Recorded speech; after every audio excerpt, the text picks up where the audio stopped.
Bueno, credo, segunda parte, chicos. La vez pasada estuvimos, bueno, viendo varias cuestiones, ¿no es cierto? ¿Se acuerdan que existe el credo que se conoce como el credo de los apóstoles, que es el que rezamos en la misa? Y después está el credo de Nicea-Constantinopla, que son los dos primeros concilios de la Iglesia. Es un texto más largo, pero básicamente dice lo mismo. Nos vamos a estar guiando, como lo empezamos a hacer la semana pasada, con el credo de los apóstoles, que tiene 12 ítems, 12 puntos. Habíamos visto el primer punto: creo en Dios Padre Todopoderoso, creador del cielo y de la tierra. Y ahora vamos por el segundo punto, que es creo en Jesucristo, su único Hijo, nuestro Señor. Entonces acá yo quiero explicarles brevemente, ustedes seguramente ya lo deben saber, pero que refrescar la mente, la memoria, que la palabra Jesús significa Dios salva, y que en realidad es Yeshua. Uno es, digamos, es como se pronunciaría hoy en hebreo moderno, Yeshua. La palabra es más larga en realidad. La primera parte, Ye creo que quiere decir, es por la Y, por Yahvé, ¿no? Dios. Y después la segunda parte, Shua, es salvar. Jesús significa eso, significa básicamente Dios salva. Y Cristo, que es una palabra griega, significa un ungido o elegido, ungido. Traducido ungido al hebreo es Mesías, justamente, ¿no? Cristo es el Mesías, Jesús es el Mesías. Entonces, este raíz que queremos hacer, ¿no es cierto?, un poquito basándonos, como siempre, yo acá, digamos, he tomado dos bases. Creo que las dos son muy sólidas, por cierto, estoy seguro de ello. Una es la palabra de Dios, las Sagradas Escrituras, y la otra es el catecismo oficial de la Iglesia Católica, que yo se lo dije la semana pasada, se los recuerdo ahora, les recomiendo. La verdad que es una linda lectura, una buena lectura, el catecismo. No es el catecismo de los 8 o 9 años de edad cuando tomamos la primera comunión, nada que ver. El catecismo es un libro importante, muy grande, está en la página de Vaticano, o sea, lo tienen, googleen, pongan en Google Catecismo Oficial de la Iglesia Católica y van a ir a un sitio web del Vaticano con hipervínculos a cada uno de los temas, ¿no? En realidad el Catecismo es un libro muy importante porque es un libro donde se nuclea todo lo referente a nuestro credo. Y no digo el credo como oración, nuestro credo, nuestra fe, nuestra religión.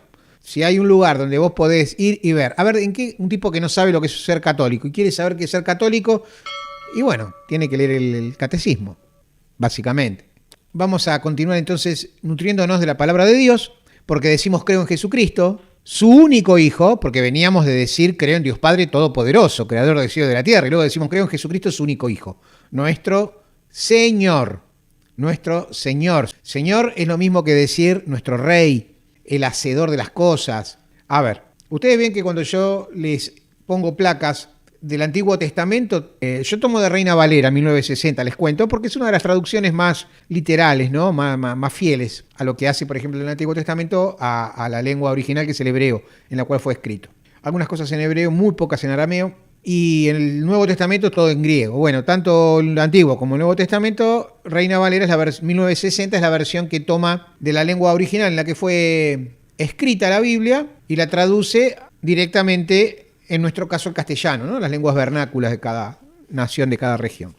Por eso tomo esa, no por otra cosa, porque por ahí si lees la Biblia de Jerusalén o lees la Biblia de nuestro pueblo o lees la Biblia latinoamericana te va a servir también y el concepto lo vas a tener lo mismo. Lo que pasa es que a veces queremos ir un poquito más fino, bueno. Lo que sí hago yo es cambiar la palabra Jehová por la palabra Yahvé. Trato de, a veces me olvido y queda Jehová, pero bueno, siempre intento modificar para que diga Yahvé porque entiendo que es el verdadero nombre de Dios. Jehová es un artificio que no, fonético, que no es algo que el judaísmo conozca, que haya sido utilizado jamás. En cambio, Yahvé es yo soy el que soy, que es la manera en que se le presenta a Moisés en la zarza ardiente, ¿se acuerdan? En el Sinaí. Bueno, aclarado esto, quiero decir, cuando vos lees cualquier Biblia católica, la Biblia de Jerusalén, la Biblia de nuestro pueblo, la Biblia latinoamericana, cualquier versión católica, sepan que está traducido de la lengua original al latín. Toda la Biblia, Antiguo y Nuevo Testamento por igual. Traducido al latín. Y del latín a las lenguas vernáculas. Entonces hay una doble traducción. Por eso prefiero usar Reina Valera. Pero no es que lo que esté en la Biblia de Jerusalén no sea cierto, porque cuando lo lees, el concepto es exactamente el mismo. Y en las Biblias católicas, tanto en el Antiguo como en el Nuevo Testamento, vas a ver que cuando se refieren a Dios, se refieren al Señor. Por ejemplo, no sé, dijo Yahvé a Moisés, ¿no? O dijo Jehová, en la Reina Valera, a Moisés. Cuando vas a la Biblia de Jerusalén o cualquier Biblia de edición católica, vas a ver que dice, el Señor dijo a Moisés. ¿Entendés? Entonces, evidentemente, la palabra Señor en el Antiguo Testamento se está refiriendo al Padre que está en los cielos, a Yahvé, y en el Nuevo Testamento se está refiriendo a Jesús, al Cristo. Entonces, por eso es que en el credo, en el segundo punto, nosotros decimos, creo en Jesucristo, su único Hijo, nuestro Señor. ¿Comprenden? Bueno, dicho esto y aclarado esto, vamos a Mateo capítulo 3, versículos 16 y 17, donde se nos dice, y Jesús, después que fue bautizado, subió luego del agua y he aquí los cielos le fueron abiertos y vio al Espíritu de Dios que descendía como paloma y venía sobre él. Y hubo una voz de los cielos que decía, este es mi Hijo amado en quien tengo complacencia. Eso está en el Evangelio de Mateo capítulo 3, versículos 16 y 17. Es el momento del bautismo de Jesús en el Jordán, que lo hace Juan el Bautista, y acá es donde justamente se vuelve a, de alguna manera, se marca este tema de que es Jesucristo, Hijo del Padre, único Hijo, y es nuestro Señor, porque fíjense que aclara que se abrieron los cielos, que vio al Espíritu de Dios que descendía como paloma y venía sobre él, es el Espíritu Santo. Pero aparte dice, y hubo una voz de los cielos que decía, este es mi Hijo amado en quien tengo complacencia, es la voz del Padre, que no les quepa duda. Y fíjense lo que pasa después en otra etapa de la vida pública de Jesús, lo encontramos esto que les voy a leer en Mateo capítulo 17, versículos 1, 2, 3 y 5. Repasamos de paso la nomenclatura bíblica, capítulo 17, vienen los versículos 1-3, es del 1 al 3, punto 5 es porque no está el 4, 1, 2, 3 y 5. Dice, 6 días después Jesús tomó a Pedro, a Jacobo y a Juan, su hermano, y los llevó aparte a un monte alto y se transfiguró delante de ellos. Y resplandeció su rostro como el sol, y sus vestidos se hicieron blancos como la luz. Y he aquí les aparecieron Moisés y Elías hablando con él. Mientras él aún hablaba, la nube de luz los cubrió. Y he aquí una voz desde la nube que decía, este es mi Hijo amado, en quien tengo complacencia. A él oíd. Entonces, ¿qué pasó acá? Está la escena de la transfiguración. Pedro, Jacobo o Santiago, lo conocemos los católicos como Santiago, Pedro, Santiago y Juan, que fueron los discípulos predilectos, más amados, más cercanos a Jesús, subieron junto al Señor a un monte, no dicen cuál, y ahí él muestra su naturaleza divina en todo su esplendor. Y son cubiertos por una nube que es la nube de Yahvé, la famosa nube de Yahvé, nube del Padre, que está en el Antiguo Testamento y está en el Nuevo Testamento. Aparecen muchos momentos de la historia del pueblo hebreo y también de la cristiandad. Y tal cual dice la Escritura, mientras que Jesús todavía hablaba con Elías y Moisés, una nube de luz, atenti, los cubrió y he aquí una voz desde la nube que decía, la voz del Padre, este es mi Hijo amado en quien tengo complacencia. A él oíd. Bueno, vamos a ir un poquitito más, hurgando esta declaración de fe, creo en Jesucristo, su único Hijo nuestro Señor, y vamos, como no podía faltar acá, el Evangelio de Juan, el más teólogo, quizás el evangelista que más se ha dedicado a exaltar la naturaleza divina del Señor, y justamente por eso digo no puede faltar, Juan capítulo 10, versículo 22 al 29, nos dice, celebrábase en Jerusalén la fiesta de la dedicación.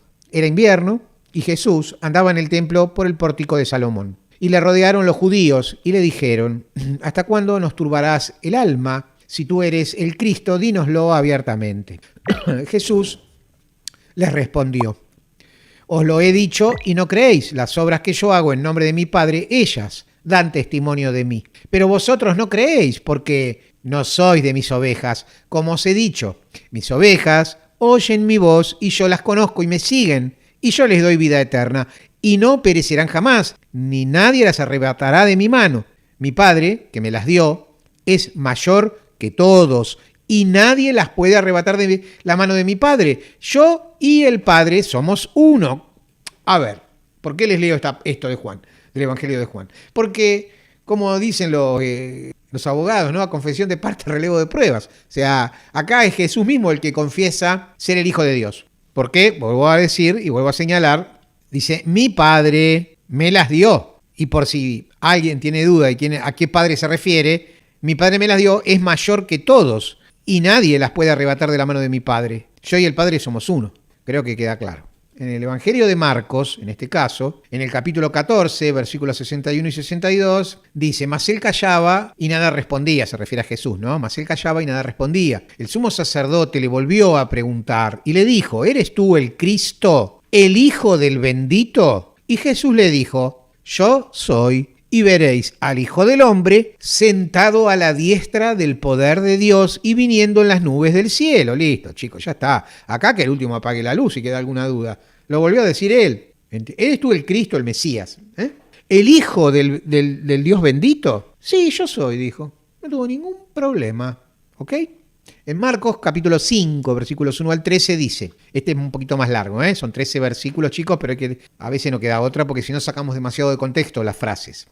Dice, vinieron al otro lado del mar, a la región de los Gadarenos, y cuando salió él de la barca, enseguida vino a su encuentro de los sepulcros un hombre con un espíritu inmundo que tenía su morada en los sepulcros, y nadie podía atarle, ni aun con cadenas, porque muchas veces había sido atado con grillos y cadenas, mas las cadenas habían sido hechas pedazos por él y desmenuzados los grillos, y nadie le podía dominar. Estamos hablando de un endemoniado, ¿no? Ustedes habrán visto por las películas, esto, lo otro, que se sabe que las personas endemoniadas muchas veces tienen una fuerza sobrehumana. Bueno, este era uno de esos casos, ¿no? Nadie le podía dominar, dice, porque muchas veces había sido atado con grillos y cadenas, mas las cadenas habían sido hechas pedazos por él y desmenuzados los grillos, y nadie le podía dominar. Y siempre, de día y de noche, andaba dando voces en los montes y en los sepulcros, e hiriéndose con piedras, se lastimaba a sí mismo. Cuando vio pues a Jesús de lejos, corrió y se arrodilló ante él, y clamando a gran voz dijo, ¿qué tienes conmigo, Jesús, Hijo del Dios Altísimo? Te conjuro por Dios que no me atormentes, porque Jesús le decía, ¿no? Sal de este hombre, espíritu inmundo. Y le preguntó, ¿cómo te llamas? Y respondió diciendo, Legión me llamo, porque somos muchos. Y le rogaba mucho que no los enviase fuera de aquella región. Sabían del poder de él. Decía, que no los envíe fuera de aquella región. Estaban allí, dice, cerca del monte, un gran hato de cerdos paciendo, y le rogaron todos los demonios diciendo, envíanos a los cerdos para que entremos en ellos. Y luego Jesús le dio permiso, y saliendo aquellos espíritus inmundos entraron en los cerdos, los cuales eran como 2000. Y el hato se precipitó en el mar por un despeñadero, y en el mar se ahogaron.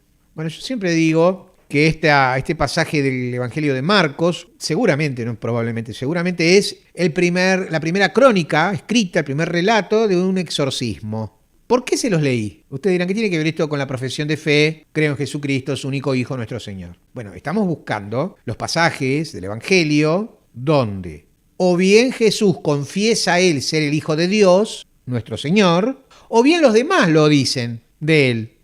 Y si ustedes recuerdan las charlas sobre naturaleza angélica, yo les explicaba que los ángeles tienen una inteligencia marcadamente superior a la humana. Son mucho más inteligentes, básicamente. Y ellos tienen no sé si plena, pero sí tienen una conciencia mucho más clara, mucho más completa de lo que es Dios con respecto a nosotros los seres humanos. Acuérdense que dependiendo del coro al cual corresponde cada criatura angélica, conoce más acerca del Padre. Los serafines son los que están más cerca de la esfera celestial del Padre y conocen al Padre prácticamente de manera plena, y lo que los querubines, que son los que vienen después, están un poquito más alejados, no llegan a conocer, los serafines te lo dicen.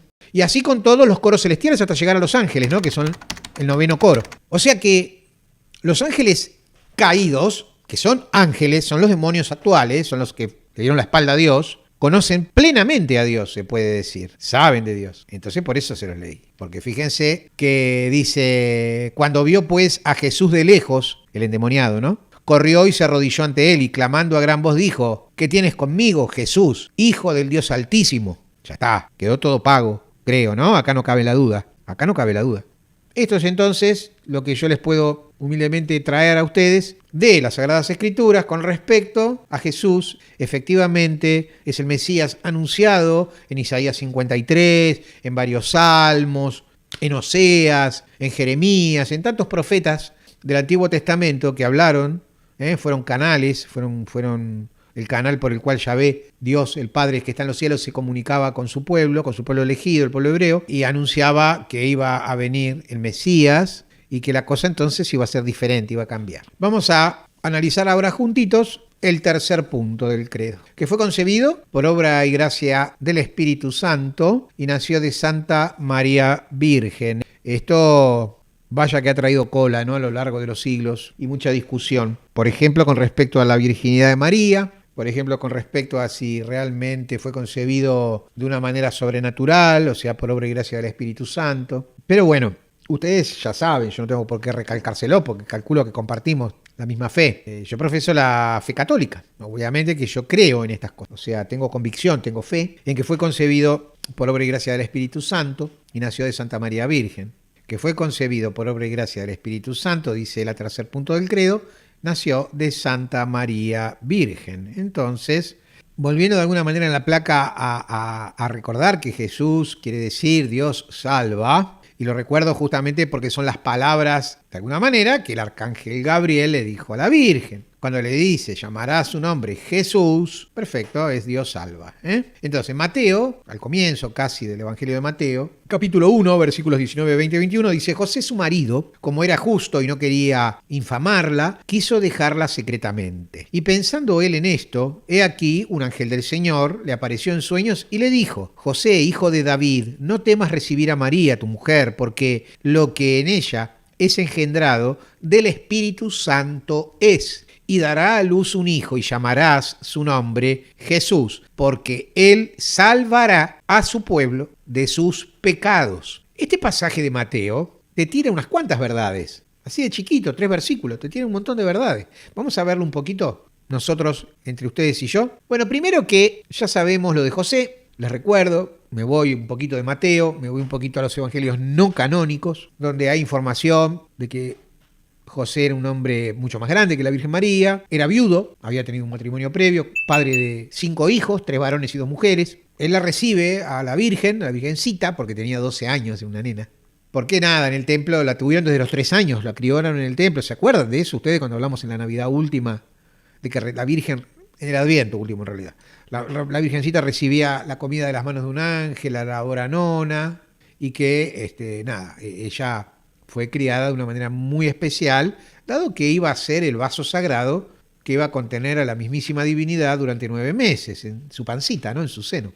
Y ahora no viene al caso hablar de eso, pero siempre ustedes tienen que darse cuenta que la Santísima Virgen María, por lo menos si nos basamos, y ustedes quieren creerlo porque no tienen ninguna obligación de creerlo, porque no son evangelios autorizados de la Iglesia, no son, ¿me entienden? Son los no canónicos, no forman parte del canon de la Iglesia, son los evangelios comúnmente llamados apócrifos, y en este caso les estoy contando sobre uno de mis favoritos, es mi favorito definitivamente, el protoevangelio de Santiago. Santiago el menor, hijo de José el carpintero, del primer matrimonio. Por eso decían que eran parientes con Jesús, claro que eran parientes, eran hermanastros, se criaron juntos. Encima era el menor de los 5 hijos de José, y la Virgen lo crió prácticamente. Era muy chico era. Bueno, él relata todas estas cuestiones porque las escuchó directamente de podríamos decir, de su hermano, de Jesús, de su pariente, como le queramos decir. Familia ensamblada. Parece, ¿no? Pero bueno, digo, la Virgen merece un especial respeto por un montón de cuestiones. Primero y principal porque fue la elegida como la madre de nuestro Señor. Pero además, como el plan divino, el plan cósmico de salvación de la humanidad no es algo tomado a la ligera, sino que está cuidado hasta el último de los detalles.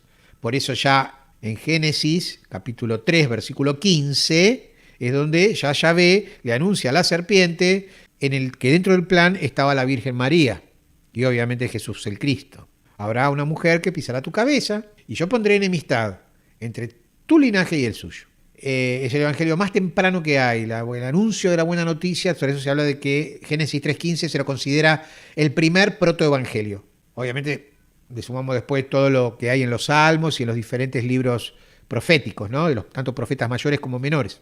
del Antiguo Testamento. A lo que voy es que la Virgen merece un especial respeto no solo por haber sido elegida como la Madre de Dios y haber sido tomada en cuenta desde, obviamente, el principio de los tiempos, sino como todos nosotros en realidad, ¿no? Pero digo, en el sentido de que la Virgen fue concebida sin pecado original en el seno de su madre Ana, digo rapidito para no irnos mucho por las ramas, que entonces la Virgencita tiene 23 cromosomas de su mamita, Ana, humana, terrícola, pero hay otros 23 cromosomas que no son de este mundo, simplemente, vamos a dejarlo ahí, y eso hace que la Santísima Virgen María haya nacido con un estado vibratorio muy superior al de cualquier ser humano. Y luego, hasta los 3 años de edad, fue tenida en un lugar especial dentro de la casa de Joaquín y de Ana y fue criada de una manera muy amorosa, con criadas judías especiales que le daban la comida, que esto, que el otro, y que a los 3 años, tal cual el ángel les mandó, fue entregada al templo en custodia. Y ahí es donde recibía la comida de las manos de un ángel a la hora nona, y a los 12 años los sacerdotes del templo dijeron, che, ya tiene 12 años, a ver si todavía metemos la pata. O alguno mete la pata con la señorita,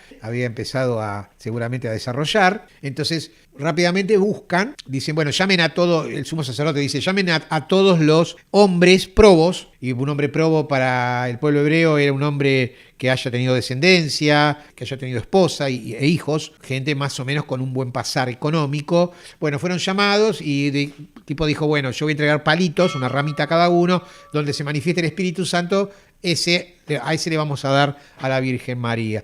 Cuando le dan el palito a José, aparece una paloma, bueno, fue elegido y él la lleva a su casa, la recibe en su casa. Y todos más o menos hemos oído, estas son cuestiones de la tradición de la Iglesia, que María fue madre aproximadamente a los 15 años, o sea que pasó tiempo. Y la idea era que terminaran casados, se tenía que celebrar las nupcias. Efectivamente, imagino, eso no está en el Protoevangelio de Santiago, debe haber sucedido así, pero bueno, la idea es que aparece el arcángel Gabriel, la anunciación famosa, ¿no? Y la Virgen queda encinta, queda embarazada. Como siempre decimos, es por la obra y la gracia del Espíritu Santo de Dios. En realidad todo lo que sucede a nuestro alrededor y en nosotros también es por la obra y la gracia del Espíritu Santo. Pero acá en Mateo señala acá cómo el arcángel, que no dice quién es el arcángel, pero todos sospechamos que se trata de San Gabriel Arcángel, en sueños se le aparece y le dice entonces que lo que había sido engendrado en ella, en María, era por el Espíritu Santo y que iba a dar a luz un hijo y que le dice que le tenés que llamar Jesús porque él salvará a su pueblo de sus pecados, ¿no?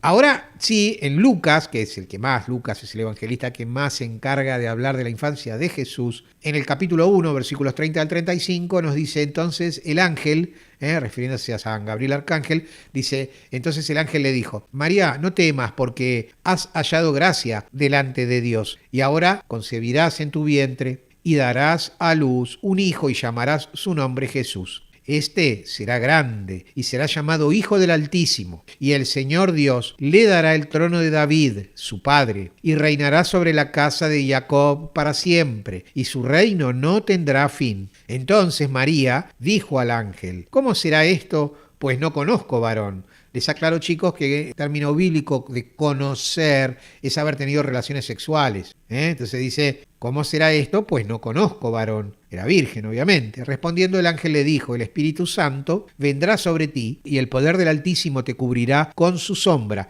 por lo cual también el santo ser que nacerá será llamado Hijo de Dios. Creo que este texto reafirma de una manera todavía muchísimo más directa el título de Hijo de Dios, ¿ok?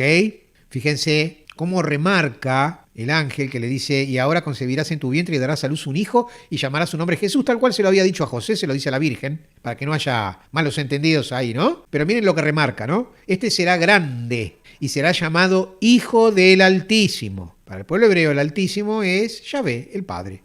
Este será grande y será llamado Hijo del Altísimo, y el Señor Dios le dará el trono de David, su padre, que estaba profetizado que iba a ser del linaje de David, y reinará sobre la casa de Jacob, o Jacob, que es ni más ni menos que Israel. Acuérdense, Jacob es el padre de las 12 tribus de Israel. Entre las 12 tribus estaba la tribu de Judá, que era la que iba a sostener el cetro, según la bendición, que Israel, o Jacob, como le quieras decir, cuando hizo la bendición a los 12 hijos, justamente la bendición de Judá fue la más especial de todas. Entonces reinará sobre la casa de Jacob para siempre y su reino no tendrá fin. Queda claro, ¿no? Vamos a avanzar un poco más. Aparece acá nuevamente nuestro teólogo Juan, San Juan, primer capítulo del Evangelio de Juan, versículos 1, 2 y 14. Dice Juan, en el principio era el verbo y el verbo era con Dios y el verbo era Dios. Este era en el principio con Dios y aquel verbo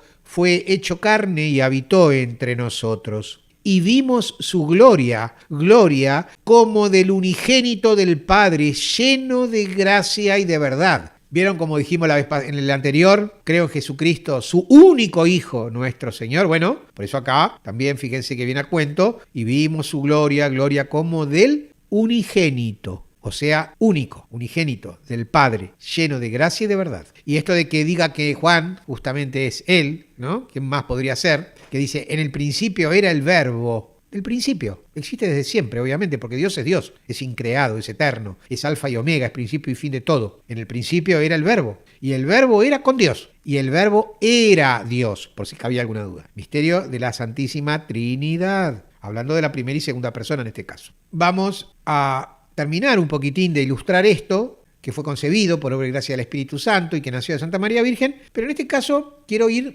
recurrir a la otra pata que yo les dije, al otro fundamento, que es el catecismo oficial de la Iglesia Católica. Yo quiero aclararles por las dudas que cuando alguno de ustedes se tome el trabajito de leer el catecismo, van a encontrar un montón de citas bíblicas, entre las cuales están estas, porque yo no invento nada. De ahí lo saqué. Pero ahora me interesó muy especialmente citarles algunos de los numerales, así se les llama, numerales son los ítems, los puntos del catecismo de la Iglesia Católica, Apostólica y Romana, la Iglesia Católica Apostólica, porque esto coincide en todas las iglesias, las 24, acuérdense de la última clase. Les quiero leer textual y ahora van a ver por qué.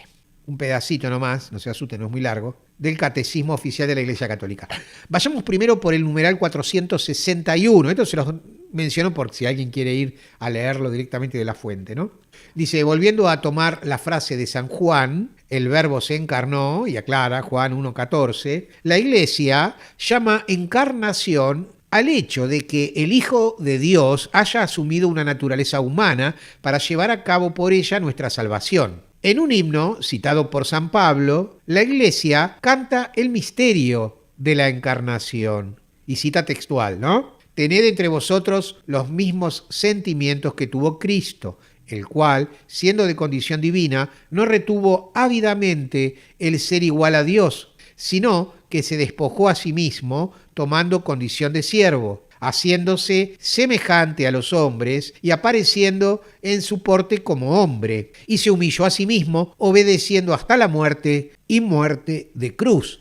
Esto lo pueden encontrar en la carta a los cristianos de Filipos, a los filipenses, capítulo 2, versículos 5 al 8. Y además aclara el catecismo que esta cita bíblica forma parte de la liturgia de las horas y más específicamente del cántico de las primeras vísperas de domingos. La liturgia de las horas las hay, la que obligatoriamente debieran al menos, la verdad que nadie sabe si lo hacen o no, pero yo cuando era pibe me acuerdo de los curas viejos, yo los veía hacerlo en la iglesia. La liturgia de las horas eran diferentes horarios del día donde ellos hacían diferentes oraciones, diferentes rezos, diferentes cánticos.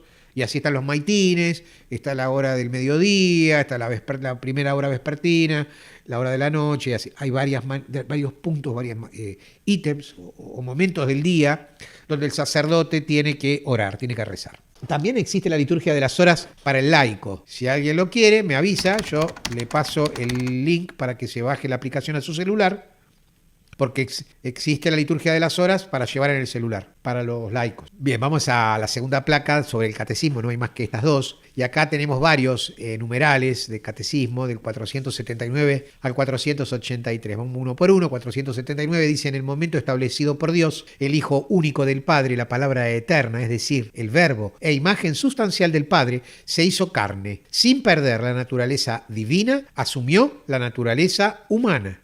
Esto es fundamental que se entienda, Jesucristo es un hombre, un ser humano, vamos a decir, igual que vos y que yo, y reúne todas las condiciones de un ser humano, nacido en la tierra, ser humano, nacido del vientre de una mujer, un ser humano, pero su espíritu es la divinidad, es el verbo, que era desde el principio. ¿Se acuerdan que decíamos, que dice Juan, que Juan en el primer capítulo dice que en el principio el verbo era con Dios y el verbo era Dios? Doble naturaleza. humana y divina. La divinidad, ustedes tienen que entender esto, para sentirse ustedes, al igual que yo, que todos, debemos sentirnos sumamente amados por Dios. Porque, como dice la Escritura, en vez de aferrarse a su divinidad, se redujo a la condición de hombre, de siervo, obediente y obediente hasta la muerte en cruz. Pucha que nos ama, porque lo hizo por vos y por mí, que no te quepa duda. Vamos al numeral 480. Dice, Jesucristo es verdadero Dios y verdadero hombre en la unidad de su persona divina. Por esta razón, Él es el único mediador entre Dios y los hombres. Vamos otra vez.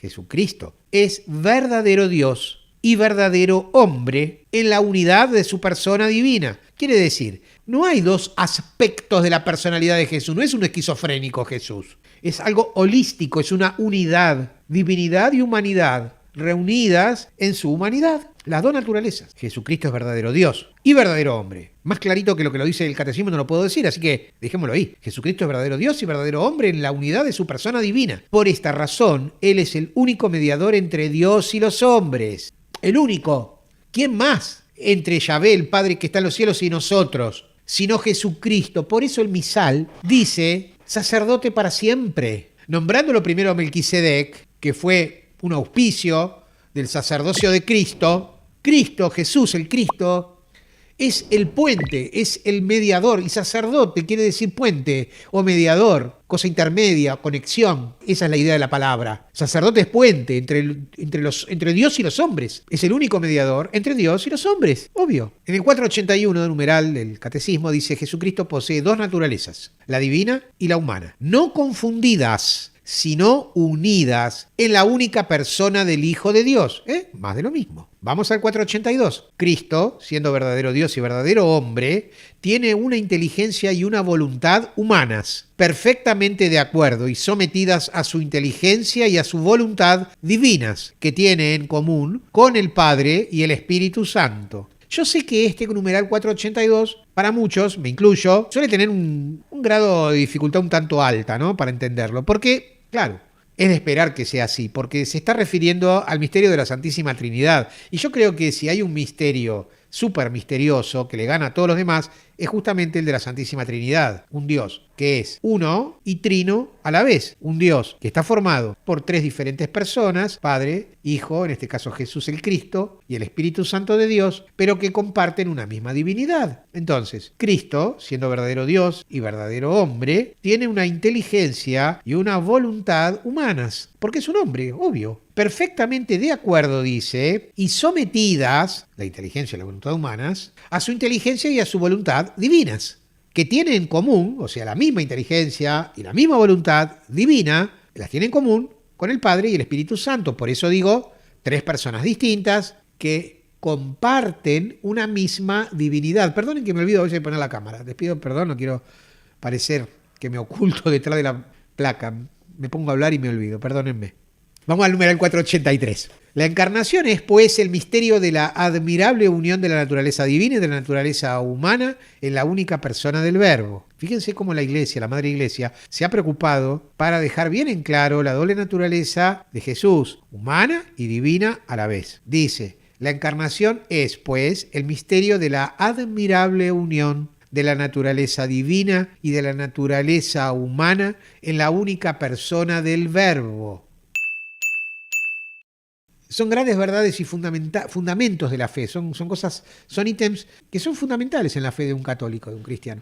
Y la fe hay que fortalecerla. Y no es la única, pero una de las maneras de fortalecer la fe es a través del íntimo conocimiento de nuestro Señor Jesucristo. Luego está la adoración ante el Santísimo Sacramento del altar, quedarte en éxtasis si se quiere, meditando, orando o simplemente en silencio escuchando, para que aprendas a escuchar en la oración, a lo que nuestro Señor en la Eucaristía tiene para decirnos. O en tu casa, si vos bajás rema, como yo enseño, y tenés tu lugarcito especial en casa, que ya, si lo venís haciendo hace mucho tiempo, ya te habrás dado cuenta que se ha formado un vórtice energético donde en cuanto vos te pones en la presencia de Dios, baja de una manera directa el Espíritu Santo y eso uno lo siente. De más está decir que el mundo está complicado y que hoy por hoy urge aumentar nuestra vida espiritual, porque aumentando nuestros ejercicios espirituales diarios, nuestra vida espiritual diaria, aumentando la oración, frecuentando los sacramentos, la Santa Misa, al menos yo es la única forma que conozco, creo que es la única, no no me quiero agrandar, pero creo que es la única, de aumentar nuestra vibración personal de manera sostenida. Sostenida, ojo. Porque si yo empiezo, está todo bien, medito, está todo bien, voy a aumentar mi vibración, sí, perfecto. Pero por algún motivo, el cual escapa a mi entendimiento, las personas que solo meditan y nada más, y no tienen conexión con la divinidad, flaquean rápidamente. Ante la primera dificultad, chao. Vuelven otra vez para atrás. ¿Entienden, no? No es crítica, es simplemente una descripción de lo que yo veo que sucede, nada más. Hasta acá hemos llegado. Fíjense cuánto tiempo lleva realmente analizar a conciencia las verdades de nuestra fe. Fíjense, pongo de vuelta en pantalla el credo de los apóstoles. Hasta ahora vimos: creo en Dios Padre Todopoderoso, creador del cielo y de la tierra. Creo en Jesucristo, su único Hijo, nuestro Señor, que fue concebido por obra y gracia del Espíritu Santo. Nació de Santa María Virgen. Hasta ahí llegamos. 3 puntos sobre 12.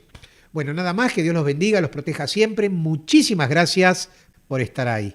Un abrazo enorme, grande, grande en Cristo Jesús. Que, acordate siempre, es lo único que a vos y a mí por igual nos corresponde y nos pertenece. Nos vemos, gracias.